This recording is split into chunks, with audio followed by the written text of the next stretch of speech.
ನಮಸ್ಕಾರ ವೀಕ್ಷಕರೇ ಬರುವಂತ ಆಷಾಢ ಮಾಸದಲ್ಲಿ ಗಂಡ ಹೆಂಡತಿ ಅದು ಪತಿ ಪತ್ನಿ ಒಂದಾಗೋದ್ರಿಂದ ಯಾವ ಕಷ್ಟಗಳು ಯಾವ ರೀತಿಯಲ್ಲಿ ಅವರಿಗೆ ತೊಂದರೆಗಳು ಅನ್ನೋದಾಗುತ್ತೆ ಅಂತ ಇಂದಿನ ಸಂಚಿಕೆಯಲ್ಲಿ ನಾವು ನೋಡೋಣ. ಈ ಆಷಾಢ ಮಾಸದಲ್ಲಿ ಹೊಸದಾಗಿ ಮದುವೆ ಆಗಿರುವಂತ ಗಂಡ ಹೆಂಡತಿಯನ್ನು ಒಂದು ಮಾಡಬಾರದು, ಅವ್ರನ್ನ ಒಂದಾಗ್ಲಿಕ್ಕೆ ಬಿಡಬಾರದು ಅಂತ ಹಿರಿಯರ ಪ್ರಕಾರವಾಗಿ ಮೊದಲಿನಿಂದ ಕೂಡ ಹೇಳ್ಕೊಂಡು, ಯಾಕಪ್ಪ ಅಂತ ಹೇಳಿದ್ರೆ ಆ ಸಂತಾನ ಭಾಗ್ಯದಲ್ಲಿ ತೊಂದರೆಗಳಾಗುವಂತ ಚಾನ್ಸಸ್ ಇರ್ತಾರೆ.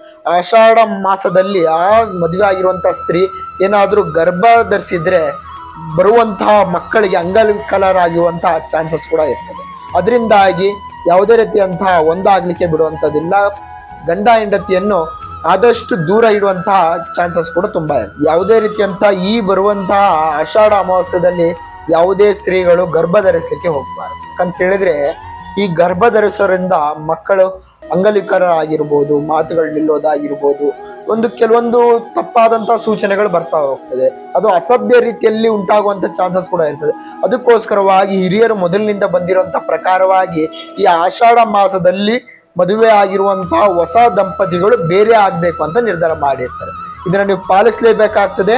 ಕಟ್ಟುನಿಟ್ಟಾಗಿ ನೀವು ಪಾಲಿಸಿದ್ರೆ ಅದರ ರಿಸಲ್ಟ್ ಅನ್ನೋದು ನೀವು ಒಳ್ಳೆ ರೀತಿಯಲ್ಲಿ ನೀವು ಕಾಣ್ತೀರಿ.